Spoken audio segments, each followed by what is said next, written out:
यांच्या मार्गदर्शनाने, यांच्या कृपाशीर्वादाने आणि तसेच परमपूज्य बालयोगी निर्मला बाबा यांच्या सुद्धा कृपाशीर्वादाने व मार्गदर्शनाने सुरू असलेला हा अखंड हरिनाम सोहळा, मला वाटतं या अखंड हरिनाम सोहळ्याचं 14 वर्ष आहे ना पाटील महाराज, 14 वर्ष.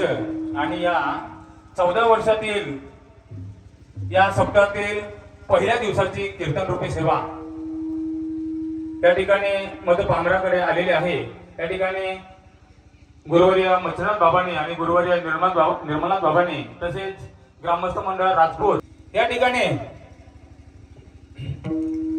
नामाचा महिमा, नाम किती पावन आहे, नाम किती पवित्र आहे हा सांगणारा अभंग या ठिकाणी नामपर निवडलेला आहे.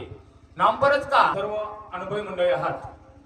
सप्ताहातील पहिल्या दिवसाची कीर्तन रूपी सेवा, कीर्तन हे नामावर आधारित झालं पाहिजे म्हणून या ठिकाणी जगद्गुरु संत तुकाराम महाराजांचा 5 चरणाचा, आता तुम्ही विचार कराल 5 चरणाचा अभंग आणि आता वाजले 8:20 झाले, कीर्तनाची वेळ आहे 7 ते 9.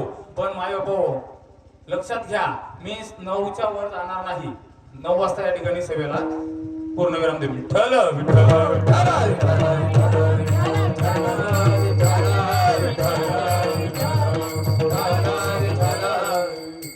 या ठिकाणी अनाथांचे नाथ परमपूज्य बालयोगी मच्छनाथ बाबा, परमपूज्य बालयोगी निर्मलाथ बाबा यांच्या कृपाशीर्वादाने सुरू असलेला हा अखंड हरिनाम सोहळा, या सोहळ्यासाठी आमच्या भिवंडीमधून, मोरबाडमधून भरपूर काही भाविक आलेले आहेत.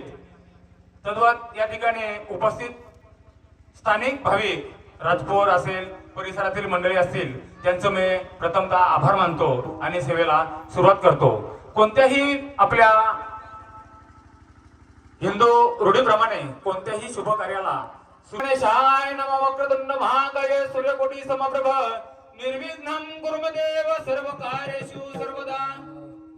तसेच या ठिकाणी आपल्या या वारकरी रूढी परंपरेप्रमाणे, चालीरीतीप्रमाणे कीर्तनाला सुरुवात करण्यापूर्वी आपण या ठिकाणी प्रथमतः पांडुरंगाला नमन करतो. म्हणून पांडुरंगा करू प्रथम नमन, पांडुरंगा करू प्रथम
त्यांच्या कृपा दान कथेचा विस्तारू बाबाजी सद्गुरु दास तुका. अभंगाला सुरुवात करण्यापूर्वी अल्पसा पर्याय देणं हे वक्त्याचं आद्य कर्तव्य आहे. परमपूज्य बालयोगी मच्छनाथ बाबा आणि परमपूज्य बालयोगी निर्मलाथ बाबा यांच्या म्हणण्यानुसार या ठिकाणी मध पांबराकडे ही सेवा बाबांनी सोपवली. मी सुरुवातीला तुम्हाला सांगितलं, मी कोणीही कीर्तनकार नाही.